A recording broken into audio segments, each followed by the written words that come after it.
Hello, this is Morteza Kordi, and in this tutorial, let me talk a little bit about functions.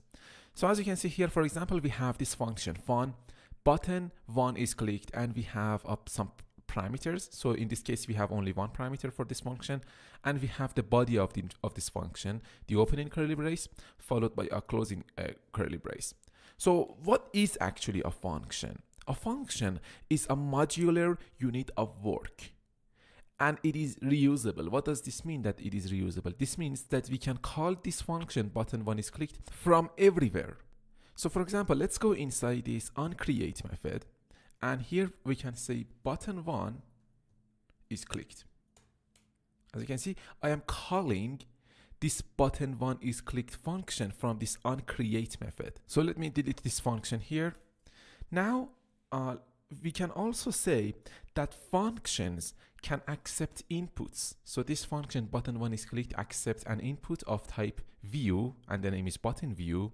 So this button view refers to the view of that button. So whenever the user taps on that button, that view is called button view. So we also have that button as an argument from this function. I will talk more about this later. For now, don't worry.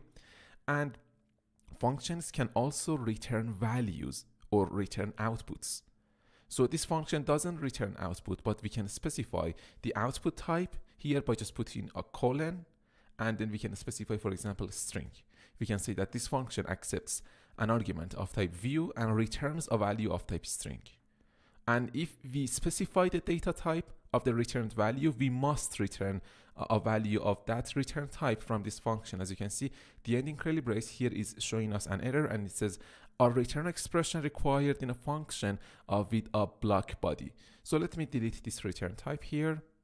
And function is actually a black box. What does that mean? This means that we don't have to worry about how the function does the job. We just want to know what the function does. We don't have to worry about the details or the implementations of this function. So for example, you can see inside this function, inside the body of this function, we have these implementations. We are not going to worry about these implementations. We just want to know what the function does. For example, when I click on button one is clicked, this function, what is going to do? What is going to happen? So in this case, for example, this text is going to be outputted to the console. And for example, some other jobs, for example, we can say we can change the background color of our screen. We can do anything, but this is just a black box.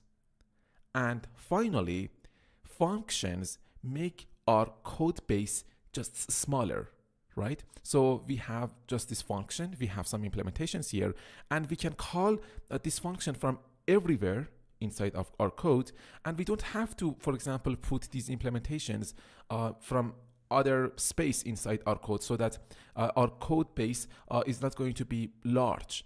We have this function with these implementations, and if any other places inside our project need these implementations, we can just call this function. So in this way, our code base is much smaller, and we can debug more easily when, for example, our application encounters a bug. We can just debug our app more easily because our code base is much more smaller. And finally, why we use functions in programming in general? Because of the dry principle. Don't repeat yourself.